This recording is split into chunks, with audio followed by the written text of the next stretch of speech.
जय जगन्नाथ, जय जगन्नाथ, जय अभिन्न सुंदर सत्यनारायण स्वामी जगत गुरु ठाकुर श्री श्री अभिराम परमानंद जय हो बोलानंद एक बार हरि बोल। ईश्वर मंगल हो बोलानंद एक बार हरि बोल।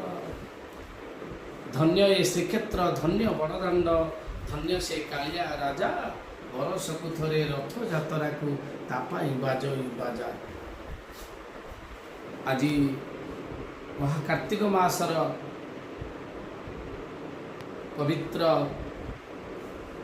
दिन रे मो महाप्रभु निकट आमे ये संसार जिते जीव अच्छे से कालिया सन्त निकट अभय पदार बिंदरे मन प्राण को निवेश कले प्रभु आम दुख को दूरीभूत करेंगे।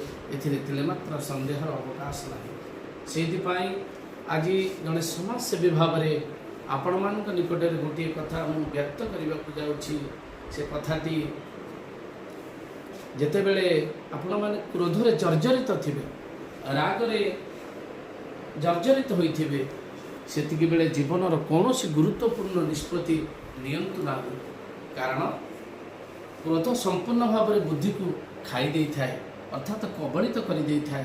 तेणु आपण जो बुद्धि रे निष्पत्ति नियंती से निष्पत्ति पश्चात्पद परवर्ती पर्याय पश्चात्पद हंती, पछे जाती, अनुताप करती। से किए क्या खाए आज से कथा मुझे पाखरे अवलोकन करने को जाऊँगी।